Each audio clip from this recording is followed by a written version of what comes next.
अस्सलाम वालेकुम। आज की वीडियो का टॉपिक है आरएसआई। बहुत से कमेंट्स भी आए थे कि भाई आरएसआई पे एक वीडियो बनाएँ। मैंने उसको खुद कहा था कि आप कमेंट करें आरएसआई तो मैं आरएसआई पे वीडियो बनाऊँगा। इधर एंड मोर भी लिखा हुआ है, उसका मतलब है कि इसके अलावा बहुत सी चीज़ें बताऊँगा। एक मैं आरएसआई का बताऊँगा, दूसरा मैं यहाँ पे मैंने लिखा हुआ है वीकली रिकैप, मतलब जुलाई 13 से लेकर जुलाई 18 2025। भाई मतलब कोई फ्यूचर में वीडियो देख रहा हो तो ये अभी जो वीक आया था ना, इसमें बहुत ज़्यादा हैवी किस्म की रैली आई थी। उसके बारे में बताना है कि रैली क्यों इतनी ज़्यादा आई थी, वो भी बताना है। और ये भी बताना है कि कुछ बैंक्स ने बहुत मज़े का काम किया जिसकी वज़ह से बाकी बैंक पे प्रेशर है, वो भी मैं बताऊँगा। फिर मैंने ये भी बताना है आपको कि आपको कैसे पता लगता है कि कब बाय करना है और कब सेल करना है कोई स्टॉक, जैसे पेनी स्टॉक हो गया, डब्ल्यूटीएल या इस तरह हो गया एमसीबी। आपने कब सेल करना है और कब बाय करना है, वो लिंक हो जाएगा आपका इसके साथ, आरएसआई के साथ। यहाँ से आपको एक ना सिग्नल मिल जाएगा। ये लाज़मी नहीं है ये सच हो, मतलब ये आपको 80% एक सिग्नल दे देता है। लेकिन मैं आपको शायद वीडियो के एंड में या वीडियो के दौरान ही बता दूँगा कि ये अक्सर खराब क्यों हो जाता है। मेरी भी प्रेडिक्शन एक अभी गलत हुई है रिसेंटली। मैंने शॉर्ट भी लगाई थी जो यूबीएल के बारे में थी और प्राइस प्रेडिक्ट की थी जो गलत हो गई किसकी वजह से, आरएसआई की वजह से। तो ये मैं नहीं कह रहा कि बिल्कुल सही होता है इससे, लेकिन आपको एक इशारा मिल जाता है कि पब्लिक का फोकस किधर जा रहा है। आप ये से इशारा ले लेते हो कि बायर ज्यादा आ रहा है मार्केट में या सेलर ज्यादा आ रहा है, तो वहां से आपको एक इशारा मिल जाता है। एक ये मैंने बताना है। फिर मैंने आपको ना इसमें एक टेक्निकल एनालिसिस के बारे में बताना है कि आपने एनालिसिस कैसे करना है आरएसआई का। उधर मैं आपको ना एक स्क्रिप्ट लिख के दूंगा पिप की। अब आप ये कह रहे हैं पता नहीं क्या पिप कह रहे हैं। पिप क्या होता है? पाइथन की एक स्क्रिप्ट है। मैं आपको यहाँ पे कोडिंग नहीं सिखाने लगा ना, मुझे खुद कोडिंग कितनी अच्छी आती है। हाँ, पाइथन का मैंने कोर्स किया हुआ है, मैंने डाटा साइंस का कोर्स किया हुआ है और वहाँ पे हम यही सीखते आ रहे थे डाटा साइंस में कि आपने पास के डाटा को देख के फ्यूचर का डाटा, मतलब माजी का डाटा देख के मुस्तकबिल का डाटा निकालना है। वो अक्सर गलत भी हो जाता है, लेकिन आप उससे काफी एक रफ आइडिया ले लेते हैं कि स्टॉक की डायरेक्शन क्या बन रही है, मतलब स्टॉक ऊपर जाएगा कि नीचे जाएगा, और वो बहुत ज्यादा दफा परफेक्ट भी हो जाता है। इसकी दफा तो मैं बहुत प्रेडिक्ट ठीक किया था। मैंने यहाँ पे बहुत दफा सिग्नल भी दिया था 1.7 पे आएगा, बेचना लाजमी, लेकिन लोगों ने नहीं बेचा और लोग इसको 1.85 तक का इंतजार करते थे। और यहाँ पे वो मैं ये भी दिखाऊंगा एक वीडियो में कि 1.71 का जब आया था तो आरएसआई जो था उसकी क्या कंडीशन थी जिसकी वजह से मैंने कहा था इसको बेच देना क्योंकि ये वापस रिवर्सल मारेगा। लेकिन नहीं, लोगों ने बेचा और लोग उम्मीद लगा बैठे थे 1.85 तक आएगा और वो नहीं आया था, जिसकी वजह से फिर लोग कहते भाईजान आप पहले पता लग जाता, आपकी वीडियो पहले देख लेते। अब आप कह रहे हो लोग कहाँ से इतने ज्यादा रहे? यार मेरे व्हाट्सएप कम्युनिटी भी है, मुझे इंस्टाग्राम पे डीएम्स भी आ रहे थे, तो वहाँ पे अक्सर ना मुझे लोग ये कह रहे तो आपकी वो प्रेडिक्शन ठीक हुई। मैं कोई मतलब बहुत बड़ी चीज नहीं हूँ, फनकार नहीं हूँ, मैं भी यही देख रहा हूँ आरएसआई वगैरह कि क्या चल रहा है और मैं जरा नजर रख रहा हूँ चीजों पे ना, बिल्ली की आंख की तरह ऐसे देख रहा हूँ कबूतर की तरह कि क्या चल रहा है, किधर किस तरफ डायरेक्शन जा रही है मार्केट की। क्योंकि मार्केट एक मछली की तरह होती है, वो इकट्ठी चल रही होती है ऐसे सारी मछलियां। मछलियों को देखना होता है मछली की तरफ मुड़ रही है। आपने उस मछली को अगर आपको समझ आ गया तो आप बहुत समझ जाएंगे। फिर मैंने आपको एक रीजन ये बताने कि बैंक्स क्यों इतने हाई हुए हैं। ये इसका ऑपोजिट और वर्स्ट केस सिनेरियो था 2017-18 में कि बैंक सबसे बुरे थे, लोग बैंक्स नहीं लेते थे, लोग पावर और आईपीपीज लेते थे उस टाइम, और ऑयल सेक्टर लेते थे। ये तीन, पावर और आईपीपीज एक ही है तकरीबन। आईपीपीज ये इंडिपेंडेंट पावर है, पावर वैसे डायरेक्ट भी पावर ठीक है, और एक डायरेक्ट और एक इनडायरेक्ट है। और तीसरा जो था ऑयल सेक्टर की तरफ लोग ज्यादा माइल थे उस टाइम ना, और बैंक से लोग भागते थे क्योंकि बैंक्स बहुत बुरे थे उस टाइम। 2017 की बात कर रहा हूँ, ये जब इमरान खान आ रहा था और नवाज शरीफ निकाल दिया गया था हुकूमत से, तो ये वाला टाइम बहुत फिट था। इस टाइम बैंक्स बहुत लो में मिले थे सबको, और इस टाइम एग्रो फर्टिलाइजर जैसे स्टॉक स्टॉप पे हुआ करते थे। आजकल उल्टा हो गया, ई फर्ट जैसे और बाकी स्टॉक्स नीचे हैं, बैंक्स बहुत ऊपर है। हाँ, एफएफसी ने अपने आप को कवर अप किया, एफएफसी बहुत अच्छा जा रहा है, तो वो मैं लाजमी बताऊंगा इस वीडियो में। जब आप कह रहे होंगे यार आरएसआई का लिंक है, वो मैं लिंक भी करके दिखा सकता हूँ कि ये कैसे लिंक होते हैं आपस में। फिर मैं आगे जाके आरएसआई का ये, इसको ना कहीं पे आप स्क्रीनशॉट लगा लें ऐसे। अब आप स्क्रीनशॉट ले लें इस चीज की, मेरी शक्ल शायद राइट पे नीचे नजर आएगी, उसको आप मिस करें। ये लाजमी नहीं कि 30 ही हो या 70 हो, ये थोड़ा सा ऊपर नीचे हो सकता है, ये 65 भी हो सकता है और ये 25 भी हो सकता है, तो इनका मतलब ऊपर नीचे नंबर हो सकता है। और मैं कुछ स्टॉक्स दिखाऊंगा कि उनका आरएसआई क्या चल रहा है इस टाइम। न्यूट्रल भी हो जाते हैं कि बायर सेलर बराबर हो जाते हैं, या मतलब इतना ना प्रेशर ऊपर होता है ना नीचे होता है, तो बीच की बिल्ली बनी होती है। तो इसलिए भाई आरएसआई जो है ना 14 जो लिखा है, इसका मतलब 14 दिन के हिसाब से क्या चल रहा है, डीप डाइव करेंगे उसके अंदर हम। फिर मैं आपको ना सबसे इंपॉर्टेंट बात, ये शायद थोड़ी सी आखिरी जब वीडियो का एंडिंग आ रहा होगा ना, तब मैं बताऊंगा कि मैंने किस तरह एंट्री की थी। 17 में मैंने एंट्री की थी मार्केट के अंदर, 16 के एंड 17 के स्टार्ट। फिर मैंने सब्र किया और फिर मेरे में अब ताकत है ये सेलिंग की। ये सेलिंग की सबसे मुश्किल पावर होती है कि आपने सेल करना है। मैं अक्सर सेल तब करता था जब घर में पैसों की जरूरत होती थी, और वो अक्सर नुकसान में होते थे। मतलब मेरा ग्राउंड स्टॉक का डाउन भी होता, अगर यूबीएल लिया हुआ है 150 का और यूबीएल की स्टॉक 110 की प्राइस चली, तो मैं नुकसान में बिक रहा होता था यूबीएल। सेम बहुत से स्टॉक से मेरे ऐसे हुआ। तो लेकिन अब मुझे ना मतलब एक ताकत आ गई, अल्लाह का शुक्र है, कि सेल कर देता हूँ मैं। सबसे मुश्किल ताकत ये होती है कि भाई आपके पास पावर ही नहीं है सेलिंग की। आप होल्ड करते रह जाते हो और जब मार्केट रेड पे होती है फिर आप कहते हैं यार मैं नुकसान में और अब मैं क्या बेच दूं। हम हमेशा इसी तरह ही रह जाते हैं, हम गलत टाइम पे बेच देते हैं। तो ये जो सबसे इंपॉर्टेंट है ना, टाइम ऑफ एंट्री, यहाँ वैसे टाइम ऑफ सेलिंग भी होना चाहिए था, चौथा पॉइंट टाइम ऑफ सेलिंग, वो सबसे इंपॉर्टेंट है। आपने किस टाइम स्टॉक को बेचना है और किस टाइम वापस री एंट्री भी करनी है, वो पांचवा हो जाएगा री एंट्री। तो वो चीजें ना मैं आपको ये वीडियो के थोड़े से एंड में बताऊंगा, क्योंकि मैं इधर से पहले RSI के पास जाऊंगा, फिर मैं आपको एक ट्रेडिंग व्यू का सॉफ्टवेयर दिखाऊंगा और मतलब मैं आराम से लेके जाऊंगा हर जगह पे। फिर आपको कहोगे यार वीडियो मजे की, इंशाल्लाह आपको पसंद भी आएगी। मैं चाह रहा हूँ कि आपका ना जरा दिमाग खुल जाए स्टॉक मार्केट में, क्योंकि आपको ना नॉन स्टॉप सिग्नल्स आ रहे थे व्हाट्सएप पे, ये उठा लो इतने का, ये उठा लो इतने का और ये इतने का बेच दो। यार कभी रिसर्च भी कर लो स्टॉक के बारे में। मैं अभी रिसेंटली फेसबुक पे आज एक पोस्ट देख रहा था, बेको उसका 20 के पास प्राइस फिर रही है, उसके अंदर से वॉल्यूम ही निकल गया। तो हुआ क्या कि लोगों ने इसको सिग्नल दिया हुआ था कि जी वो 30 टच करेगा, अंडर वैल्यूड स्टॉक है, ठीक है, AI से पूछा जी अंडर वैल्यूड है, लेकिन ये नहीं पता कि बहुत से लोगों का पैसा डूब चुका है। एक ये स्टॉक है, एक और है गैजेट, ये गद्दून टेक्सटाइल मिल है, वो उस पे भी लोगों का पैसा फंस गया। फिर GAL एक स्टॉक, उस पे लोगों का पैसा फंस गया। मैंने लिटरली एक चीज फील की है स्टॉक मार्केट में, ये उस टाइम भी ऐसे ही चलता था। एक ग्रुप है सट्टेबाजों का, वो क्या करते हैं, वो ना सबको लेके चलते हैं, आ जाओ स्टॉक में, आ जाओ सारे आ जाते हैं। अब वो जब अपने प्रीमियम सब्सक्राइबर्स होते हैं ना, उनको बता देते हैं अब निकलो, हम भी निकल रहे हैं। यार वो करोड़ों रुपए की इन्वेस्टमेंट लगा रहे हैं, वो ब्लैक मनी के साथ खेल रहे होते हैं, ठीक है। हम बेचारे मासूम से जो हलाल पैसा लेकर डालते हैं इसमें, अब वो करोड़ रुपए की इन्वेस्टमेंट डाल दी इसके अंदर, अरबों रुपए के पैसे डाल दिए। वो एक स्टॉक था 20 रुपए का, वो उसको उठा के वो 30 तक ले जाते हैं। यार मैं यहाँ दिखा भी देता हूँ, फिर समझ आएगी इस स्टॉक की अभी 6 महीने के हिसाब से देखा जाए ना। इधर ना ये देखो, इधर सिग्नल मिला जून 23 को, बैको ले लो, बैको ले लो, बैको ले लो। अच्छा जी दे दिया जी, अगले दिन आप देखना क्या हुआ, 24 को 12 का हो गया, बैको ले लो, अभी भी बहुत जान है, ठीक है जी। अभी वॉल्यूम साथ से देखते हैं ना, 518 है, ठीक है, मतलब 5 लाख है। फिर बैको ले लो, बैको ले लो, बहुत उठेगा, 6 लाख हो गया। अभी भी आवाज निकली सिर्फ, सट्टेबाजों की आवाज निकली, ठीक है। ऐसे ऐसा देखना, ये देखो 13 तक गया और 15 लाख हो गया वॉल्यूम, 25 तक ना, 25 जून 15 लाख वॉल्यूम, ठीक है। 26 जून 18 लाख वॉल्यूम, बैको ले लो, बैको ले लो। अभी हम नहीं आए, हम जैसे मासूम नहीं आए, अब आवाजें आ रही है, आ जाओ आ जाओ आ जाओ, हम नहीं आए, हम जैसे मासूम पता कब आएंगे दिखाता हूँ। बैको ले लो, बैको ले लो, अभी भी नहीं आए हम, क्योंकि यहाँ पे वॉल्यूम कम हो, हम थोड़ा डर गए, नहीं आना है, रुको पता नहीं मसला ना रिवर्सल ना मार दे। बैको ले लो, इधर भी अभी चल रही है और ये गई 22-29 तक। हम मासूम से लोग ना, क्योंकि ये स्टॉक पे अब कैप्स लग रहे हैं, यहाँ पे कैप लग रहा है, इतनी जब पे जो मारते हैं कैप लग रहा है इसमें, हम यहाँ पे आके एंटर मार के बैठ गए 29 पे। बैको ले लो, 40 तक जा रहा है। इधर आके ना गलती कब की हुई, मैंने नहीं बाय किया, मैं वैसे बता रहा हूँ, मेरे काफी कुछ लोगों ने बाय किया हुआ है, वो अब मुझे कहने से टेक्निकल एनालिसिस कर इसका क्या सीन। इधर आके इसका 20 लाख का वॉल्यूम हो गया, मतलब कि बहुत पैसा इधर आके जमा हो गया। अब लाजमी सी बात है कि इधर जिसने बाय किया था इधर, या जिसने इधर बाय किया होगा, वो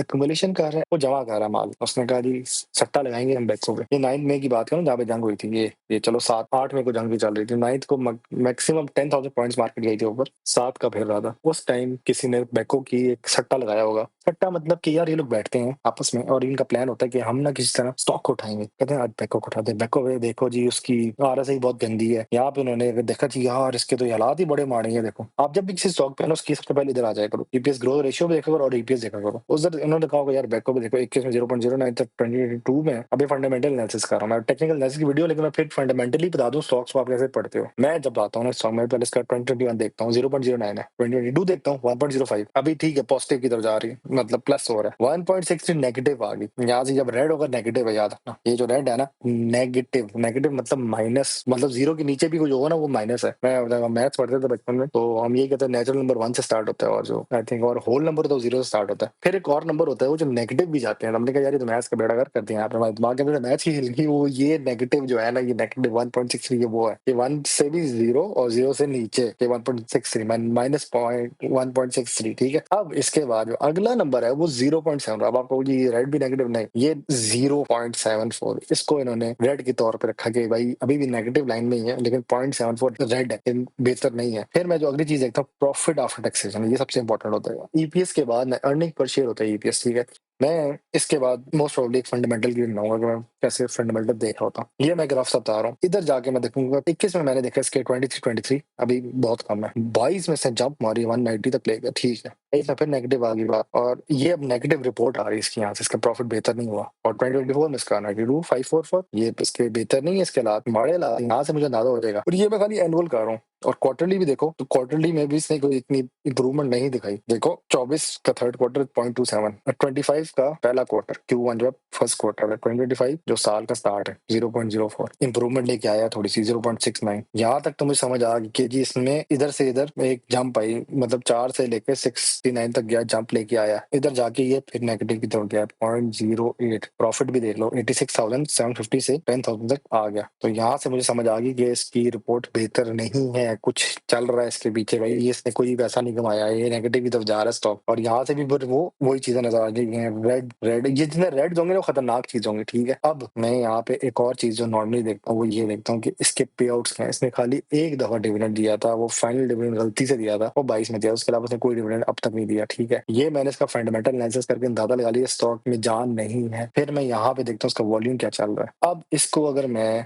ट्रेडिंग व्यू के अंदर चेक करूं, या मैं इसको एक मिनट उस ट्रेडिंग व्यू के जाने से पहले ना मैं इसको सरमाया में चेक करता हूँ आरएसआई के हिसाब से। इधर जाते ना आप सर्च किया स्टॉक आरएसआई, अभी यहाँ पे फॉरन नजर नहीं आएगा आपको। उसको ढूंढने के लिए ना आपको, मैं यहाँ से दिखाता हूँ फंडामेंटल, थोड़ा सा राइट पे जाएंगे ना तो टेक्निकल में जाएंगे, इधर आके ना आपको सब कुछ नजर आएगा। और यहाँ पे ये लोग खुद भी बता रहे होते हैं कि ये जा किधर रहा है। आरएसआई इसका 14 दिन के हिसाब से 48 है, न्यूट्रल है, मतलब कि बायर सेलर आपस में एक सेल पे आ गए। यहाँ पे मैं आपको दिखा देता हूँ आरएसआई, ये तो 30 से, मतलब आरएसआई की वैल्यू अगर 30 से कम है ना तो वो ओवर सोल्ड पे चला गया, और अगर 70 से ज्यादा है ना तो ओवर बॉट पे चला गया। मतलब कि जब इस तरह की टर्म आ जाए ना ओवर बॉट के ज्यादा बाय हो गया है तो आपने क्या करना है, अब सेल की तरफ जा रही है जान, और इधर जब ज्यादा सेल हो गया तो आपने अब बाय कर सकते हो स्टॉक, आप एंट्री मार सकते हो। इसका मतलब यहाँ पे ये हो गया कि 70 से ज्यादा हो गया, ओवरबॉट हो गया, बहुत ज्यादा लोगों ने बाय करके रख लिया। जब ज्यादा मार्केट में लोग एक चीज को बाय कर लेते हैं ना तो लाजमी बात एक करेक्शन या थोड़ा सा प्राइस में ड्रॉप आएगा, तो आप ओवरबॉट हो चुके हैं। आपने, अगर आपके पास वो स्टॉक ऑलरेडी पड़ा हुआ है तो आपने इसको सेल कर देना। एक ओवरबॉट पोजीशन चला गया, आप अब सेलिंग करेंगे, उसको बाय नहीं करेंगे। यहाँ पे शॉर्ट सेल लोग करते हैं अक्सर, वो क्या होता है उनके पास होता नहीं, वो शॉर्ट सेल कर देते हैं। वो चीज मैं नहीं यहाँ पे करा, वो हम लोग आई थिंक इस्लाम में अलाउ ही नहीं है। हम लोग रियल टाइम चल रहे हैं, हम कहते हैं ये चीज हमने ली है तो हम बेचेंगे, हमने जब ली नहीं है तो हम कैसे बेचेंगे। तो मैं यहाँ पे ये कह रहा हूँ कि जब एक स्टॉक ओवरबॉट पोजीशन में चले जाता है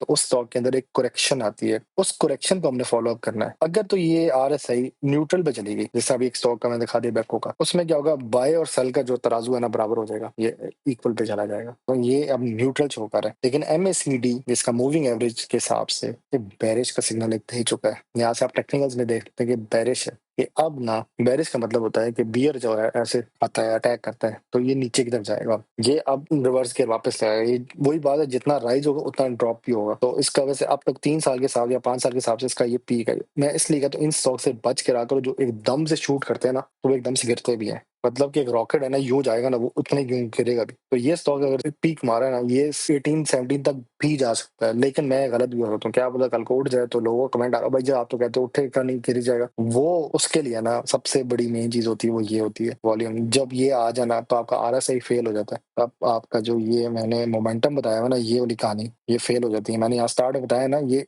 80% करेक्ट होता है। तो वैसे मुझे अगर गूगल पे सर्च करूँ तो ये 90% कहता है, लेकिन मैंने पाकिस्तान स्टॉक मार्केट को ऑब्जर्व किया ये 80% करेक्ट होता है। वो उसकी रीजन यहाँ पे ही है, वॉल्यूम पे है। वॉल्यूम जब इंक्रीज हो जाएगा ना ऑटोमेटिक आपके सारे टेक्निकल्स फेल हो जाएंगे। तो इसलिए टेक्निकल एनालिसिस पे मैं हमेशा नहीं जाता। अच्छा फंडामेंटल भी फेल हो जाते हैं तो फिर वही बात आ जाती है, साइकोलॉजी की बात आ जाती है कि आप किस तरह आपने, यहाँ पे मैं इसलिए बता तो रहा हूँ कि आपको सबसे ज्यादा ख्याल रखना पड़ता है इस चीज का, टाइम ऑफ एंट्री। तो मैंने ये कहा था 2 मोस्ट इंपॉर्टेंट थिंग लिखी यहाँ पे मैंने 3 है, ये वैसे तो 6 होनी चाहिए थी लेकिन सबसे इंपॉर्टेंट है टाइमिंग। आप किस टाइम एंटर होते हैं उस स्टॉक के अंदर। तो मैं यहाँ पे जो बैको की मिसाल दे रहा हूँ ना आपको, कि हम लोग जो हैं इधर नहीं एंटर हुए, हमने इधर एंट्री नहीं की, इधर नहीं एंट्री की, हम गए चुप करके देख रहे यार जा रहे लेकिन वो कैप लग रहा है, हम एंट्री नहीं हो सक रहे थे। हम एंटर हुए जब इधर आया 29 पे। अक्सर मैं फेसबुक पे पोस्ट देता हूँ यार I buy this stock at 29 now I am having loss at 20। मैंने एक ऐसी पोस्ट भी देखी थी फेसबुक पे।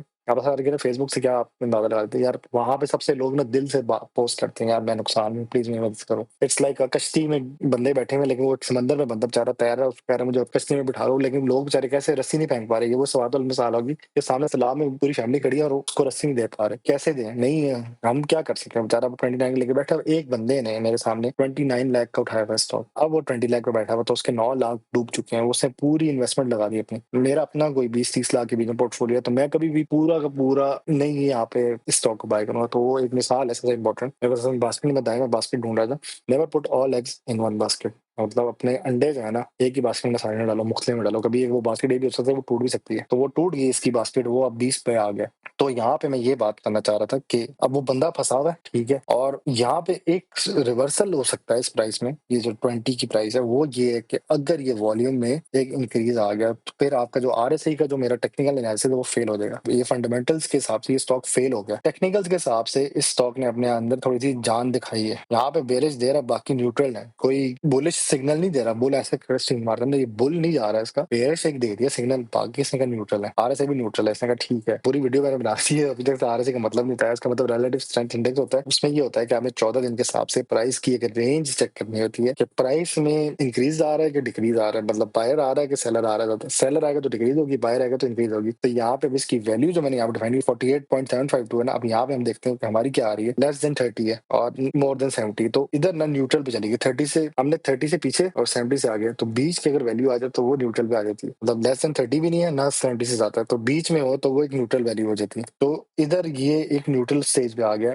कि अभी भी यहाँ पे अब अंदाजा लगाना मुश्किल हो गया इसकी प्राइस में क्या हो सकता है, लेकिन मैं यही कह सकता हूँ कि मैं जो समझ रहा हूँ इस स्टॉक की प्राइस को कि ये इंक्रीज नहीं करेगा फिलहाल। इंक्रीज तब करेगा जब मैं फिर इधर आ गया बात वॉल्यूम। मुझे एक मेरे मेंटर ने उस दिन यही बात कही थी, अब मेरा मेंटर वही है जिस बंदे ने मुझे इसमें एंट्री ली थी स्टॉक मार्केट में। उसने कहा था, मैंने कहा कि सर ये जो टेक्निकल एनालिसिस होते हैं और ये फंडामेंटल एनालिसिस होते हैं, ये क्या कहानी है? उसने बड़ी प्यारी बात बोली, उसने कहा फंडामेंटल एनालिसिस जो होता है ना, सट्टा जब लगता है ना तो फंडामेंटल एनालिसिस को देखा जाता है। WTL में सट्टा लगाते हैं तो सारी दुनिया चल पड़ती है उसके पीछे, मतलब सारे प्लेयर मेरे के आज WTL को उठाते हैं, वो फेक खबर चलाते हैं, फंडामेंटल्स भूल जाते हैं स्टॉक का। मैंने कहा अच्छा, तो मैं कहा टेक्निकल एनालिसिस। उसने कहा जब वॉल्यूम में इंक्रीज आ जाए ना तब टेक्निकल एनालिसिस खत्म हो जाता है, तब आपकी सपोर्ट रेजिस्टेंस ये सब कुछ खत्म हो जाता है। मैं इंशाल्लाह अपकमिंग डेज में आपको एक लाइव ट्रेडिंग करके दिखाऊंगा इंशाल्लाह। अब जो मेरी अगली वीडियो आएगी उसमें लाइव ट्रेडिंग करूंगा मैं ऐप के थ्रू, तो उसमें ना मैं आपको स्टॉप लॉस और रेजिस्टेंस लगाना ये सारा सिखाऊंगा। अभी फिलहाल मैं आपको ये यहाँ बता रहा हूँ कि जब आप टेक्निकल एनालिसिस कर रहे हो और अगर वॉल्यूम में इंक्रीज आ जाए तो आपको टेक्निकल एनालिसिस फेल हो जाता है। तो मेरी रिसर्च वीडियो यूबीएल के बारे में थी, उसमें मैं फेल हो चुका हूँ। इधर मैं यूबीएल का, इधर नहीं, मैं इधर कर रहा था यूबीएल का ना प्रॉपर। यहाँ पे मैंने एक स्क्रिप्ट भी लिखी थी पूरी, अगर तो कहते हैं वैसी वीडियो में शायद स्क्रिप्ट लिखना भी सिखा दूं। लेकिन मैं एक और बात हूँ, ये जो स्क्रिप्ट लिखी है ना मैंने, ये मैंने खुद नहीं लिखी, ये है पाइथन की स्क्रिप्ट। इसमें आप पाइथन का कोड लिखते हो और वो अपने हिसाब से उसकी यहाँ पे सिग्नल दे देते कि क्या करना है, तो उसके हिसाब से आपको समझ आई थी कि बाइंग प्राइस क्या होती है। अब इसकी बाइंग प्राइस इस वक्त जो है इसने 367 दी है। मेरा आप टेक्निकल एनालिसिस ये कहते थे ये 367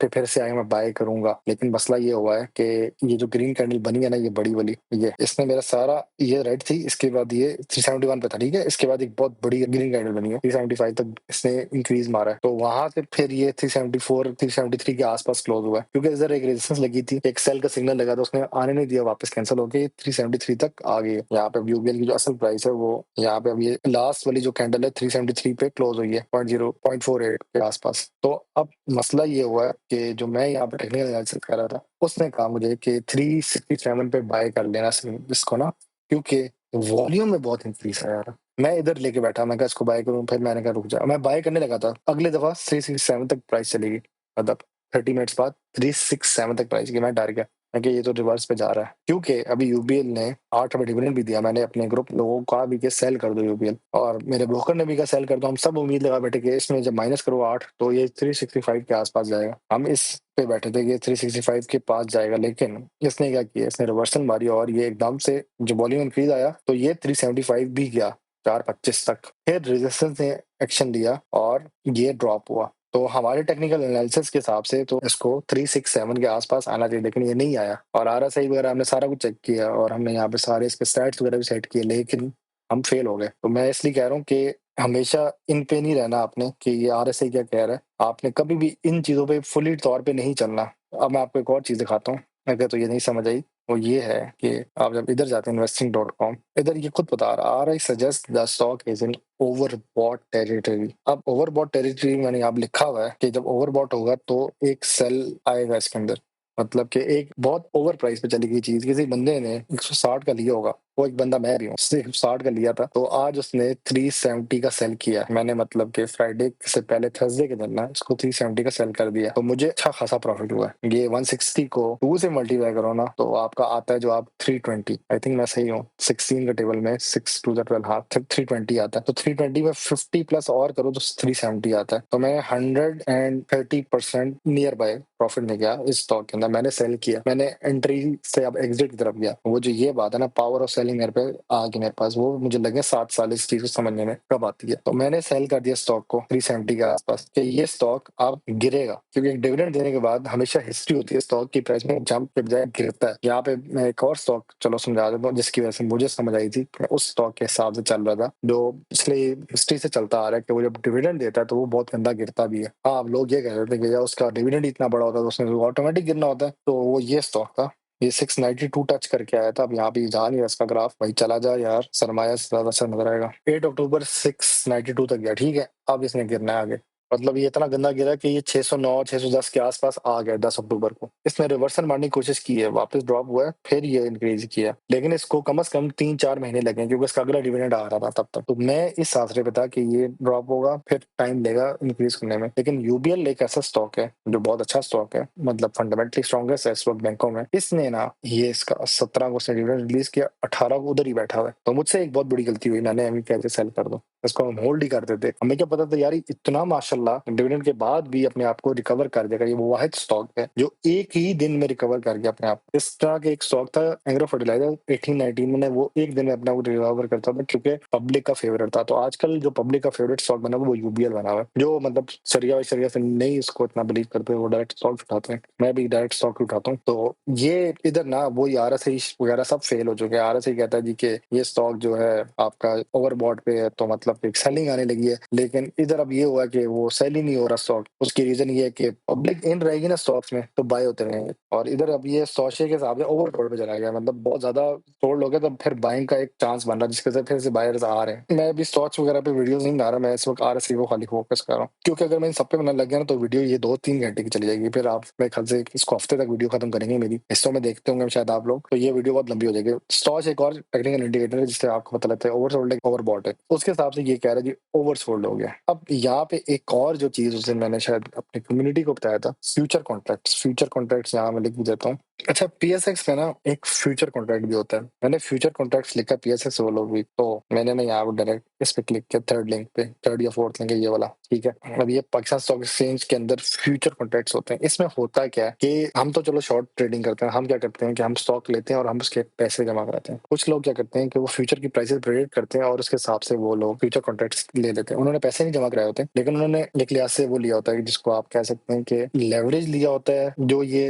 हलाल नहीं हराम की तरफ चली जाती है बात, कि आपने लोन लिया हुआ एक लिहाज से, और उसमें इन्होंने ना अपनी पेमेंट एक जमा करानी होती है। मैंने कम्युनिटी जो है मेरी व्हाट्सएप, उसमें मैंने ये लोगों को समझाई थी, हर मंथ के last Thursday before that closing of the month, अब मैं दिखा देता हूँ कैलेंडर खोल के यार आपको। अब जो हमारा थर्सडे आ रहा है ना लास्ट वाला, वो है 31st। इस तारीख तक ना अब क्या होगा कि लोगों को ना पेमेंट देनी होगी, इस मंथ के आसपास ना लोगों को पेमेंट देनी होगी इसकी। यहाँ पे इनकी क्लोजिंग्स आ रही है, इन्होंने पेमेंट्स क्लियर करनी है जुलाई के मंथ की। तो ये खतरनाक तारीख होती है, जो लास्ट वीक होता है ना, ये खतरनाक होता है जुलाई का, स्पेशली सबसे खतरनाक जुलाई का महीना ही क्यों होता है वो भी बता देता हूँ। क्योंकि जुलाई के महीने में क्या होता है कि स्टॉक मार्केट में ना बैंक्स में बहुत हैवी बूस्ट आता है। सबसे ठंडा महीना होता है जून का, जून में बैंक्स ने क्लोजिंग शो करनी होती है कि हमारे पास बहुत पैसा है, तो बैंक्स कुछ नहीं करते, बैंक्स खामोशी से बैठे रहते हैं। जब बैंक्स क्लियर कर लेते हैं अपनी क्लोजिंग्स कि जी हमारे पास पैसा है, हम सर्वाइव कर सकते हैं अगले 5 साल के लिए, फिर आ जाता है जुलाई का महीना। अब जुलाई के महीने में क्या होता है कि बैंक्स के अंदर एक जान आ जाती है, पैसा तो उन्होंने जमा कर लिया होता है। एक ये होता है, एक दिसंबर के महीने में सेम कहानी होती है, जुलाई के महीने में बैंक्स खुद मार्केट के अंदर एंटर मारते हैं। अब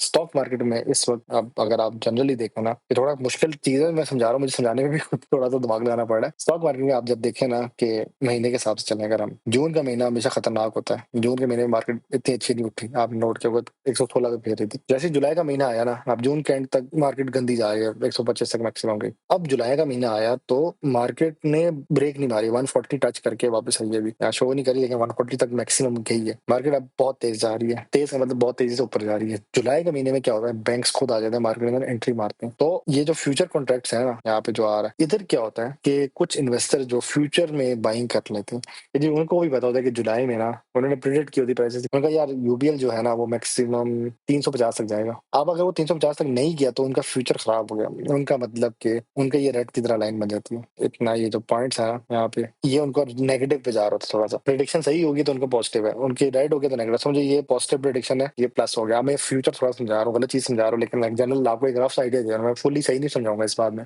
मैं आपको एक रफ आइडिया दे रहा हूँ कि अगर की प्रेडिक्शन ठीक होगी तो उनको जो है ना पैसे जो लिए होते हैं उसके पैसे भी नहीं देने पड़ते। वो उनकी प्रेडिक्शन ठीक होगी, उनके पैसे छक्का लग गया, ऑटोमेटिक उनको पैसे मिल जाते हैं। अगर उनकी प्रेडिक्शन गलत होगी तो उन्होंने क्या करना होता है कि वो जो लेवरेज भी लिया होता है वो पैसे देने होते हैं और एक्स्ट्रा पैसे अपने भी डालने होते हैं। तो उसका जो लास्ट डेट होती है ना क्लियरेंस की, वो लास्ट वीक जिसमें थर्सडे आएगा ना वो होती है। तो इस वक्त 31 जो है ना उनकी ये लास्ट बन रही है डेट, ये 31। तो इसको रोल ओवर वीक भी कह देते हैं। इस तारीख तक कहते हैं कि अब कहावत भी है, सच बात भी है, कहते हैं इस तारीखों में ना या इन दौरान आपने स्टॉक्स में एंट्री करने से बचना है। ठीक है, अब आप कह रहे हो आरएसआई से हट के बात क्यों कर रहा है भाई? मैंने इसलिए कहा था कि यहाँ पे मैंने टॉपिक में रखा हुआ भी है, why banks are all time high. ये तो यहाँ से मैं वो इसलिए इस टॉपिक को लिंक कर रहा हूँ कि बैंक्स क्यों हाई हो जाते हैं, क्योंकि इन्होंने एक रोल ओवर वीक के अराउंड लोगों ने पेमेंट जमा करानी होती है, जिसकी वजह से जब पैसा जमा कराते हैं ना लोग, क्योंकि उनकी प्रेडिक्शन गलत भी हो जाती है, वो उसके बाद पेमेंट जमा करानी होती है। उस पेमेंट जमा कराने से क्या हो जाता है कि वॉल्यूम जो है ना, मैं बार बार वॉल्यूम जो बोली जा रहा हूँ, ये जो वॉल्यूम आता है ना, ये वॉल्यूम में एक बहुत हैवी इंक्रीज आ जाता है, ब्लैक मनी आ जाता है। या अब मैं कुछ टर्म्स ऐसे यूज कर रहा हूँ कि शायद मेरी ये वीडियो कट भी हो जाए, तो लोग जो है फिर उधार लेके बैंक्स में जमा कराते हैं या स्टॉक्स में जमा कराते हैं, बैंकों से उधार लेके और बैंकिंग स्टॉक्स में जमा कराते हैं, मतलब बैंकों से लेके बैंकों में ही स्टॉक्स जमा कराते हैं, जिसकी वजह से आप ये कह सकते हैं कि बैंक्स के स्टॉक्स बहुत ऊपर चले जाते हैं। तो एक लिहाज से असल पैसा तो आ जाता है, तो ये निकलते भी है, आपके फ्यूचर कॉन्ट्रैक्ट नए स्टार्ट होंगे अब नेक्स्ट मंथ में। इसकी वजह से हो ये जाता है कि स्टॉक्स में बहुत हैवी प्राइस में इंक्रीज आ जाता है। तो जब तक ये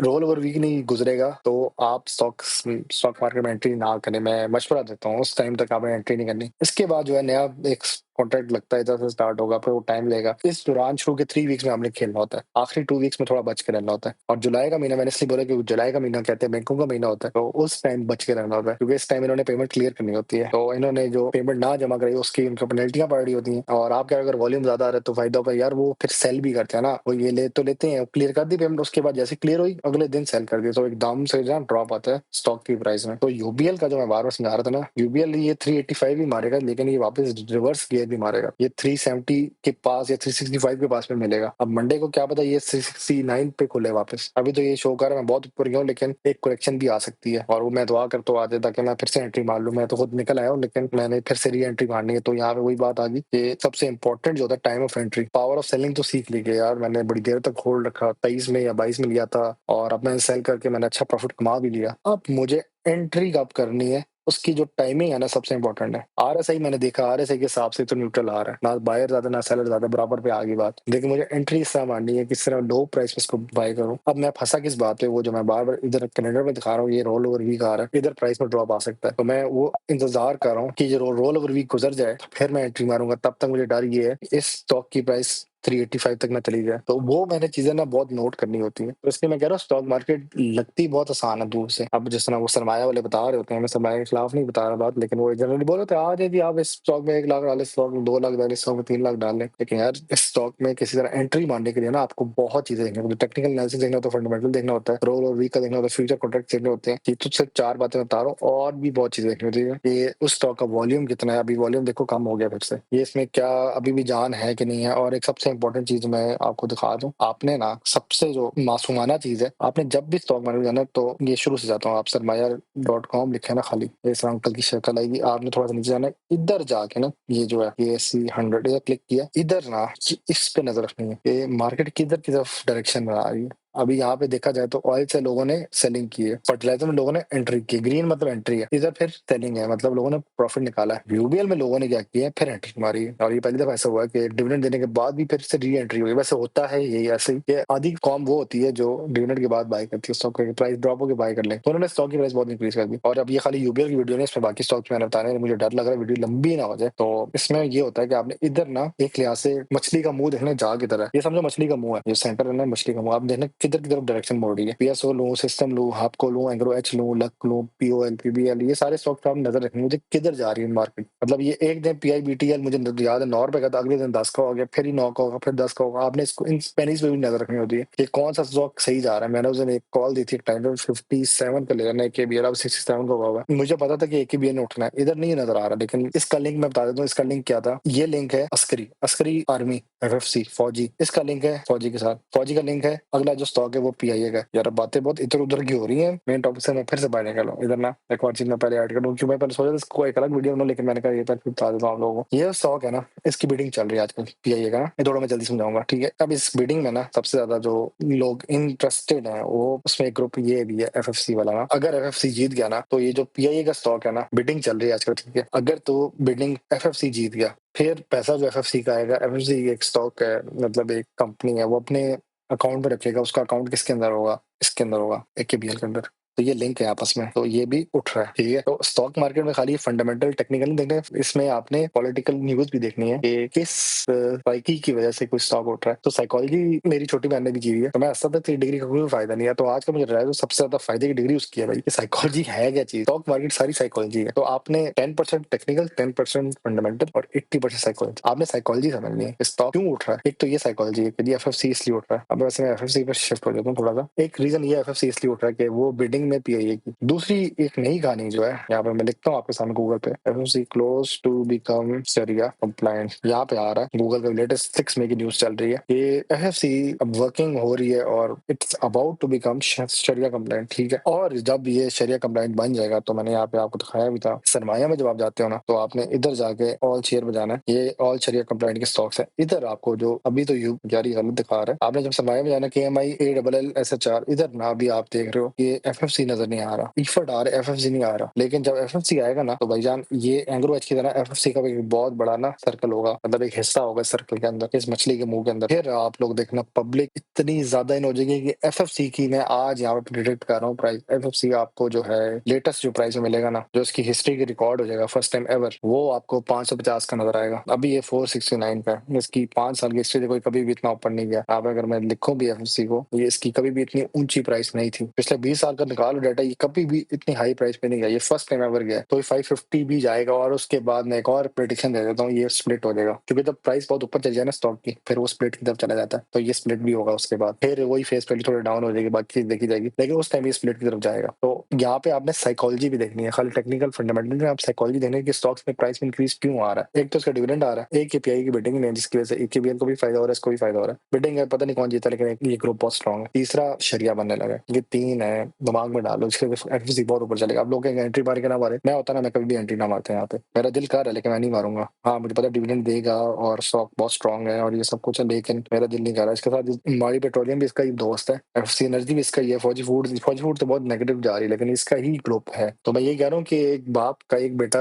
अनपढ़ है या पढ़ाई में नकम्मा है, तो फिर भी बाप पीछे से सपोर्ट करेगा, मतलब फौजी फूड्स लेकर रख लो और फ्यूचर में बहुत ऊपर जाएगा। क्योंकि जिस दिन एफएफसी ने पीआई की बिडिंग जीत ली, एफएफसी सरिया बन गया, तो वो सपोर्ट लाजमी करेगा अपने इस मासूम बच्चे को, फौजी फूड्स वालों को, एफएफएल। तो इसलिए फौजी के नाम के जो स्टॉक्स हैं वो लेके रख लो, फायदा ही रहेगा। हम ठीक है फौजी के थोड़े से 50-50 है, लेकिन इनके स्टॉक्स बहुत मजे के हैं। ये ग्रुप्स याद रख लो, एंग्रो एंग्रो का ग्रुप, फौजी का ग्रुप हो गया, बैंक्स में यूबीएल एमसीबी, ये मोटे मोटे लेके रख लो। ये बहुत इंपॉर्टेंट ग्रुप्स हैं जिनको आपको जरूरत पड़ेगी और आपका पैसा सेफ रहेगा इनके अंदर, क्योंकि ये फंडामेंटली स्ट्रॉन्ग स्टॉक्स, जंग की हालत में भी ये गिरे नहीं थे। फिर एक और बात है जो इधर मैंने बतानी थी कि बैंक्स इतने हाई क्यों हैं। एक टाइम था 2017, उस टाइम ना बैंक्स का रेट बहुत लो पे था। मुझे याद है कि यूबीएल का रेट उस पर 98 था और एमसीबी का रेट था 110, क्योंकि मेरी भी एंट्री उस टाइम हुई थी। मैंने यूबीएल और एमसीबी ले लिए थे थोड़े थोड़े करके, मतलब उधार ही लिया था मैं लोगों से, 200 से उधार लेके मैंने बाई किए थे स्टॉक्स, मुझे याद है। एक तो कमेटी निकली तो मैंने एग्रो फर्टिलाइजर लिया था, मैंने कुछ उधार लोगों से लेके ये बैंक से ले लिए थे उस टाइम, और इनके रेट बहुत स्लो बढ़ते थे। ये 98 से 110 तक जाता था, वापस रिवर्स मारता था, 98 पे आता था। ये बहुत स्लो ग्रो करता था। सेम इसका भी ये सीन था, 140 से ज्यादा था, वापस 110 पे आता था। तो इनका ना एक स्विंग चल रहा होता था। ये बैंक्स की बात कर रहा हूँ, इनमें स्विंग चलते थे उस टाइम।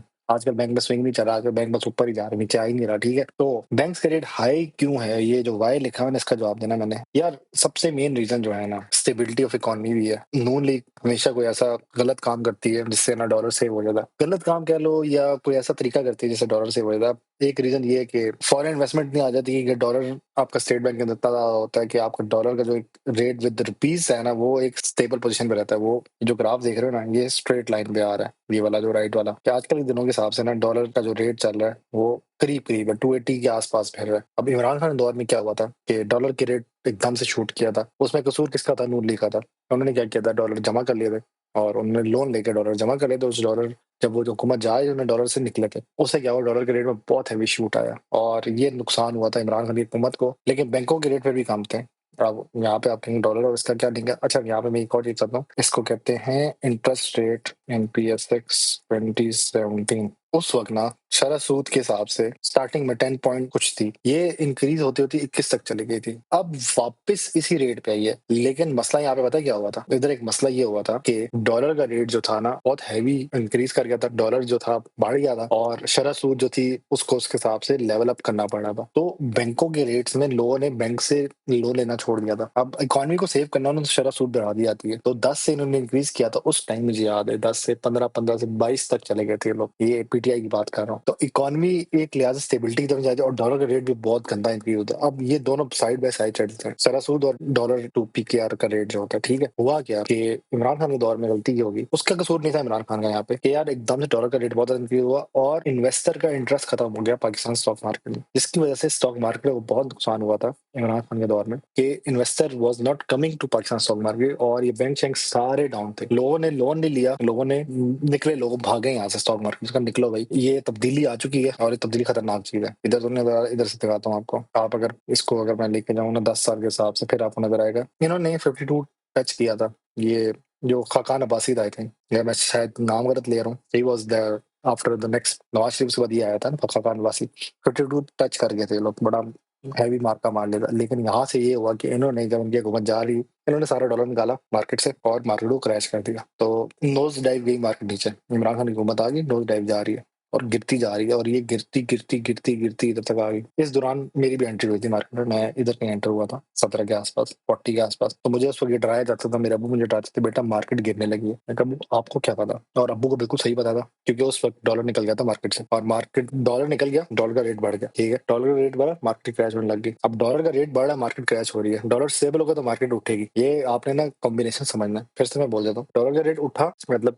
100 का है, अगले दिन 110 का है, उससे अगले दिन 120 का है, दिनों का नहीं हफ्तों के हिसाब से चल लो। तो मार्केट को समझ आ गई कि भाई डॉलर स्टेबल नहीं है, इन्वेस्टर इंटरेस्ट नहीं ले रहा मार्केट में, डॉलर का रेट मतलब ऊपर जा रहा है, स्टॉक मार्केट का इंडेक्स नीचे जाएगा और बैंक शैंक सारे नीचे जाएंगे। इधर वैसे सर्वाइव किया था एंग्रो फर्टिलाइजर जैसे स्टॉक, वो खड़े हुए थे अपने पैरों पे, और ये स्टॉक मार्केट बड़ी गंदी नेगेटिव की तरफ जा रही थी, 39 33 तक भी गई है, 37 तक गई, इधर से फिर रिवर्सल मारा इसने और ये एक और टाइम पे 31 तक गई है 19 में। जब इमरान खान ने एक और मार्का मारा था, वो ये था कि मैं आईएमएफ से कर्जा नहीं लूंगा, और अब जब आईएमएफ से कर्जा नहीं लिया इसने और इसने मुल्कों से लोन मांगने लग गया, जिसमें आई थिंक सऊदी अरब था, यूएई था और मलेशिया था आई थिंक, या मैं कोई गलत मुल्क का नाम ले लिया, दो इस तरह 3 मुल्कों से उसने लोन लिए थे। मलेशिया नहीं था मेरे ख्याल से, चाइना था या कोई था, जिससे उसने लोन लेके अपने स्टेट बैंक में डाल दिया। उसने कहा यार कुछ पैसा तो होना चाहिए वरना डिफॉल्ट हो गया था। यहाँ पे डिफॉल्ट का एक और डर पैदा हो चुका था, तो 30,000 तक इंडेक्स चला गया था, इतना नेगेटिव 28,000 तक भी गया। इस टाइम भी मुझे मेरे वालिद ने और मेरे बड़ों ने मुझे कहा निकल जाओ, उनके वो 30 से 40 साल के अराउंड उनका एक्सपीरियंस है, उनका बेटा अब निकल जाओ, ये खतरनाक पॉइंट पे आ चुकी है, मार्केट टूट जाएगी। ये वर्ष था मार्केट का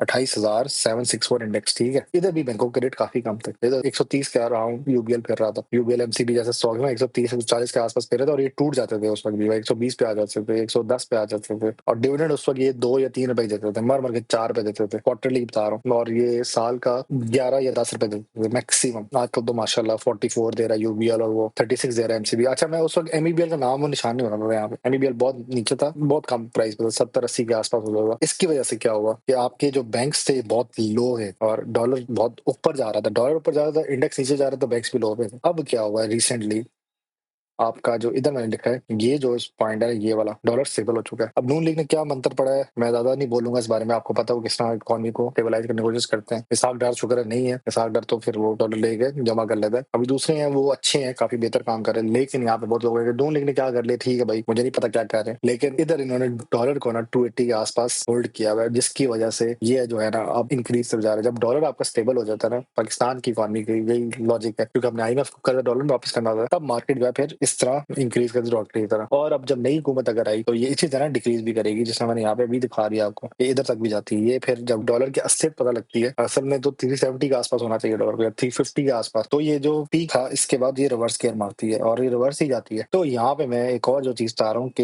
ये जो स्टॉक्स है ना, यूबीएल, एमईबीएल, एमसीबी, एचबीएल और ये सारे जो बैंक्स के स्टॉक्स हैं, या इससे छोटे भी नजर आएंगे आपको इन फ्यूचर। मैंने लास्ट वीडियो के एंड में जो बोला था ना कि एक खतरनाक बात बता दूं, आई थिंक मैंने शरिया वाले कमेंट्स में, मुझे खुद याद नहीं आ रहा किस वीडियो में मैंने बोला था, लेकिन मैं यही चाह रहा था कि खतरनाक चीज बता दूं स्टॉक मार्केट की, वो ये थी कि जिस दिन बैंक्स प्रॉफिट लेना शुरू हो गया ना तो मार्केट गिरेगी बहुत गंदी। अभी ये प्रॉफिट प्रॉपर नहीं ले रहे, एक ये रीजन है कि ये खुद प्रॉफिट लेते हैं ना जब अब प्रॉफिट क्या मतलब, ये खुद सेल कर देते अपने स्टॉक्स। एक बार सबसे ज्यादा स्टॉक्स इनके पास होते हैं। वो जो मैंने 5 ग्रुप्स की वीडियो बनाई हुई है ना कि इसमें पिप्पी लिप्पी और सारा बताया, वो उसमें मैंने बैंक का भी बताया। बैंक सब खुद आते हैं ना बेटा प्रॉफिट लेने में, सबकी गर्दनें काट जाती हैं, हम जैसे भी खत्म हो जाते हैं इस लेवल पे। एक वो खुद प्रॉफिट लेना शुरू होते हैं और इनको पता होता है कि मार्केट और वो पाकिस्तानी इकोनॉमी किस डायरेक्शन में जा रही है। अभी तो उनको पता है कि चलो यार मामला बेहतरी की तरफ जा रहा है, उन्हें नजर आ रहा है कि ठीक है जी काम बेहतर है, ये पॉजिटिव ही जा रहा है। लेकिन जब उनको नजर आ जाएगा कि इकोनॉमी में कोई दरार पैदा हो रही है, फिर ये सारे खुद भी छोटे हो जाएंगे, खुद निकाल के पैसा इधर किधर डाल देंगे, इन कंपनीज में डाल देंगे, इधर से निकल जाएंगे, वो खुद अपना पैसा बैंकों से निकाल देंगे। अब आप कहेंगे जी अपने बैंकों को क्यों बुला देंगे, भाई लोग खुद पैसा निकालेंगे, लोग निकालेंगे तो बैंक अकेला खुद तो नहीं सर्वाइव करेगा ना, बैंक खुद थोड़ा सा छोटे प्राइस में रह जाएगा, वो अपने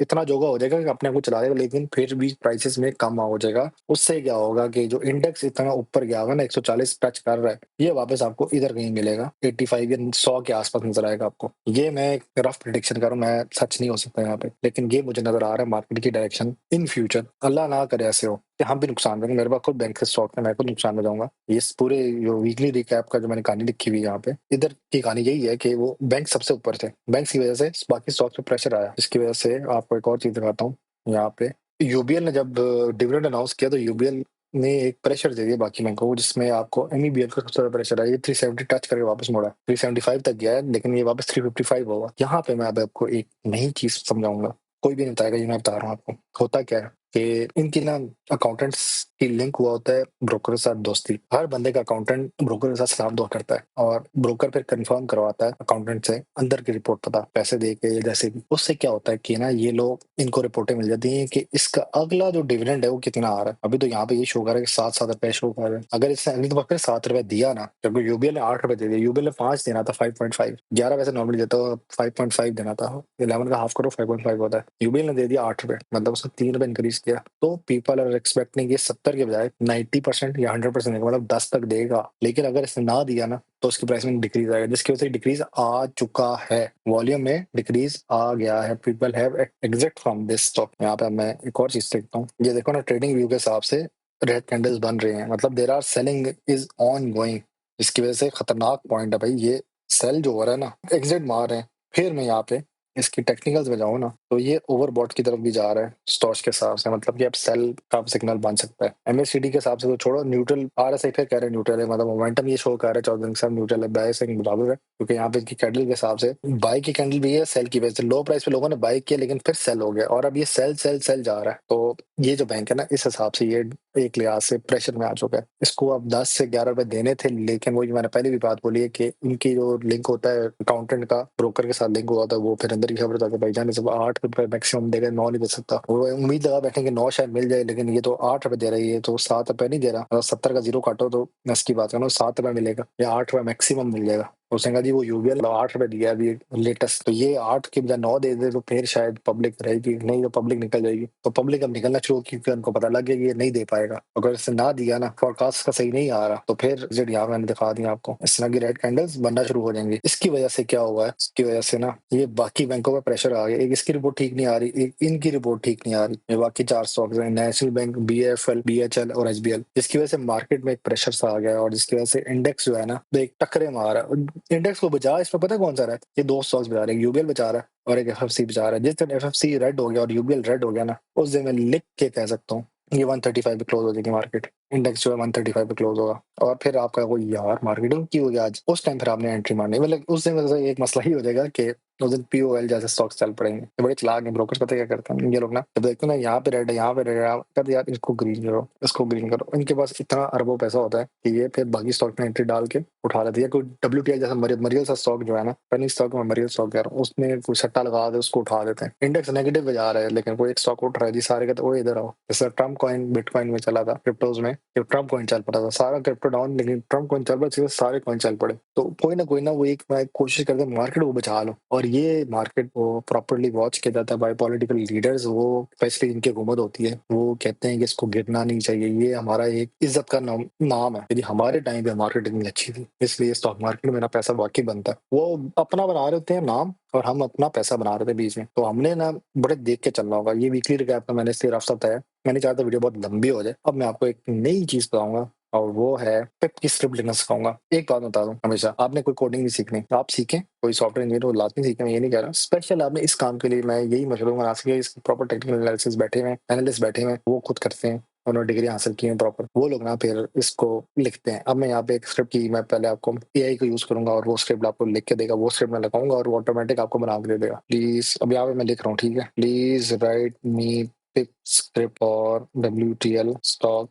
based on RSI for upcoming price. आप सब काम ना एआई को दें, एआई का काम है ये खुद करेगा, आपने कोई मतलब पैनिक नहीं करना।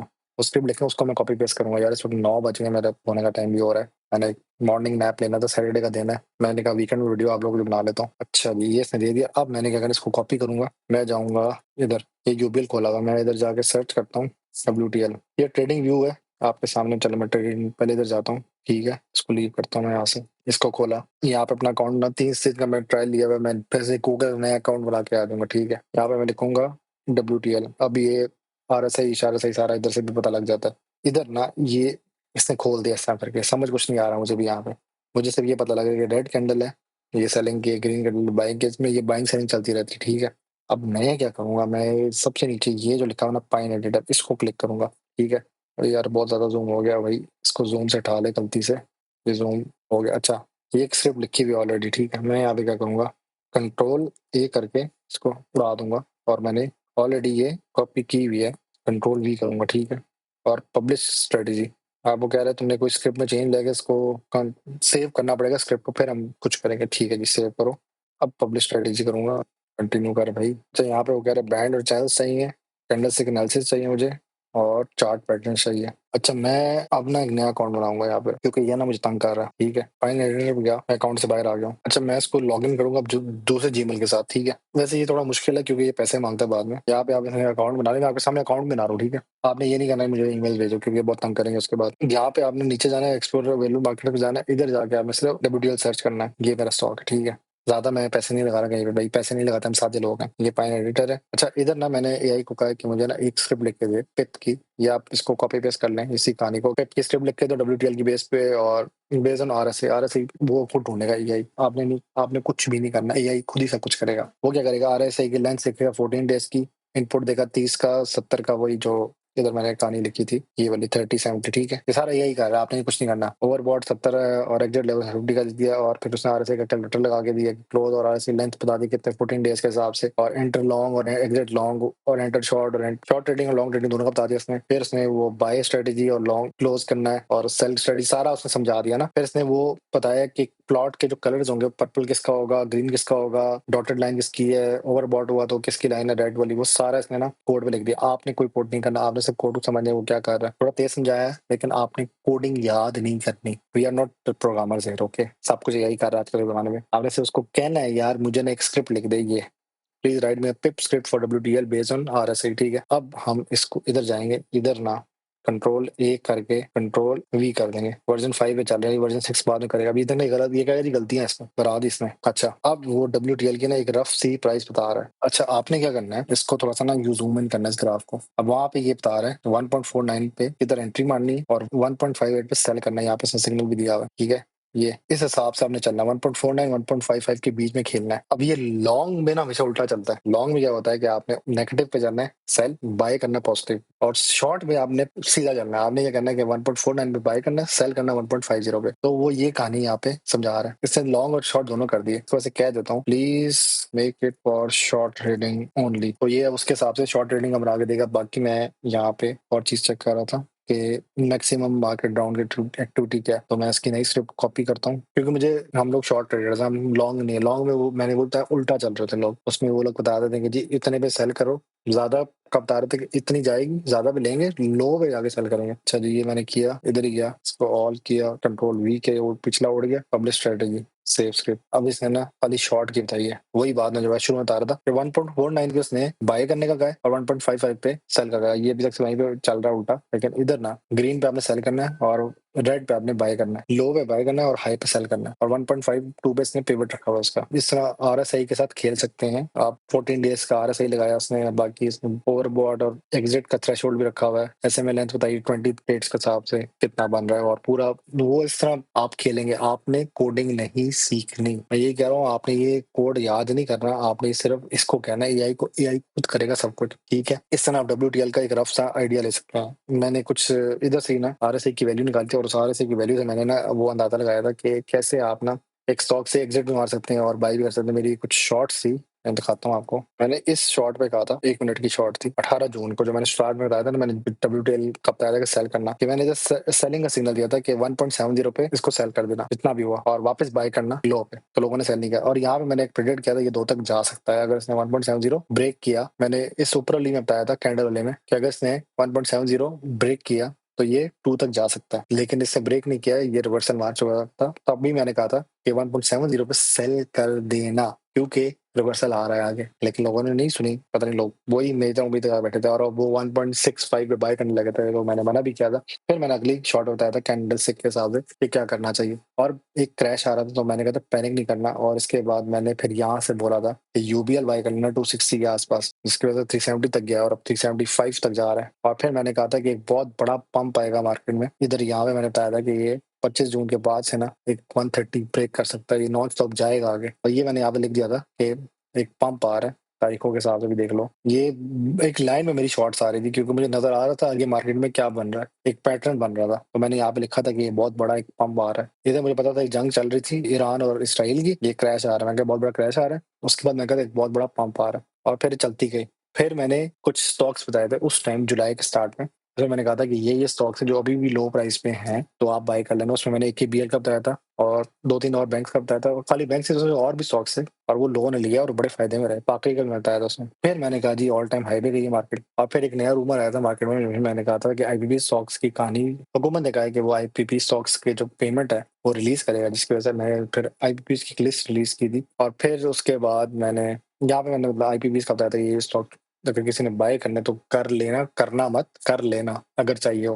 तो मैंने तो खुद रखे हैं, मेरे पास 3-4 आईपीपीज के स्टॉक्स हैं, और मैं इंतजार में कि गवर्नमेंट पेमेंट रिलीज करेगा फिर ही फायदा होगा। फिर मैंने एक और शॉर्ट बनाई थी, जिसमें मैंने बताया था कि बहुत ऊपर चली गई है। और फिर मैंने एक स्विंग ट्रेडिंग का बताया था कैसे स्विंग ट्रेडिंग कर सकते हैं। और इधर मैंने प्रेडिक्ट की थी यूपीएल की प्राइस 365 होगी, यहाँ पे मेरी प्रेडिक्शन गलत हुई है लेटेस्ट अभी जो है। बाकी अल्लाह का शुक्र है ये सारी ठीक गई है यहाँ से, ये वाली जो है सारी ठीक गई है, इधर की प्रेडिक्शन नहीं गलत हुई है मेरी अब। तो इस तरह मैं मतलब आरएसआई और सारी चीजें देख के ही कर रहा होता हूँ, तुक्के नहीं मार रहा होता, मैं ये सारा कुछ चेक ही कर रहा होता हूँ कि क्या चल रहा होता है, और टेक्निकल्स देख के ही मैं बिस्मिल्लाह पढ़ रहा होता हूँ, और अपने फ्यूचर्स को देख रहा होता हूँ कि क्या फ्यूचर बन रहा है। इधर स्क्रिप्ट लिख के देख रहा होता हूँ कि क्या बाइंग है, क्या सेलिंग प्राइस है, टारगेट्स देख रहा होता हूँ। ठीक है, आपने कोड नहीं याद करना आरएसआई का, कुछ चीज रहे तो नहीं कि यार टॉपिक में मैं नोट कर रहा हूँ। इसकी भी जो मैंने एंड में एक बात बतानी थी कि टाइम ऑफ एंट्री बहुत इंपॉर्टेंट है। आपने स्टॉक कितने पे बाय करना है, किस टाइम बाय करना है, क्या मामला चल रहे हैं, क्या उसके आसपास के लोग क्या कर रहे हैं। फिर आप सब्र करते हो होल्डिंग पे, आपने सब्र करना है, लॉन्ग टर्म करना है, शॉर्ट टर्म करना है। कितना सब्र है, जो सब्र करके वो कामयाब हो गया। कुरान में बाप सब्र का बड़ा जिक्र है, और ये भी लिखा हुआ है कि इंसान बहुत बेसब्र है, क्योंकि हम बहुत बेसब्र हैं। फिर आपने सेलिंग करनी है, और वो पावर ऑफ सेलिंग मेरे पास तो आ गई, मुझे 7 साल लगे हैं। अब आप पे कि आपको कितने साल लगते हैं सेलिंग के। लेकिन आरएसआई का मैंने आपको रफली बता दिया कि आरएसआई से आप एक मोमेंटम देख लेते हो कि मार्केट में बाइंग ज्यादा हो रही है कि सेलिंग ज्यादा हो रही है।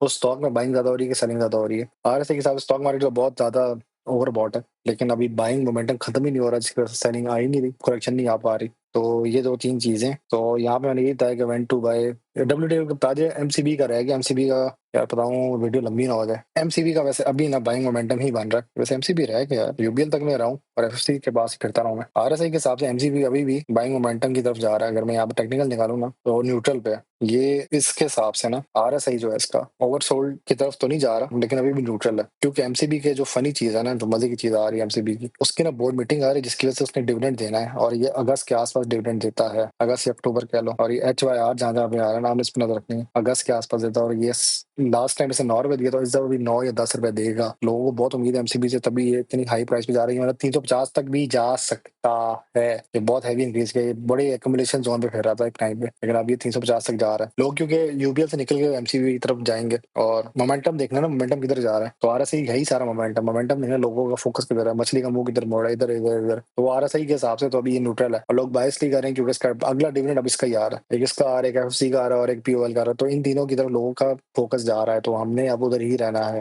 बाकी इंशाल्लाह मैं वीडियोस बनाता रहूँगा। मुझे असल मसला यही हो रहा है, वीडियो तो बना लेता हूं, एडिटिंग का थोड़ा इशू होता है। तो most probably in future I will hire video editor. तो आप लोग मेरे साथ कनेक्टेड रहें, व्हाट्सएप कम्युनिटी ज्वाइन कर लें, उसमें जो लोग हेल्प मांगते हैं मैं हेल्प करता हूँ। तो इस तरह मैंने यूबीएल, एमसीबी, डब्ल्यूडीएल सबका कर लिया। आप लोग खुश रहें, आबाद रहें। कोई सवाल हो कमेंट में पूछ लें, कभी नहीं समझ आ रही हो बोल दें, कोई नेगेटिव कमेंट हो बेशक करें, मैं डिलीट इंशाल्लाह नहीं करूंगा कमेंट, और मैं आप लोगों के साथ कनेक्टेड रहूंगा। आप लोगों को अल्लाह खुश रखे, आबाद रखे। मिलते हैं इंशाल्लाह अगली वीडियो में।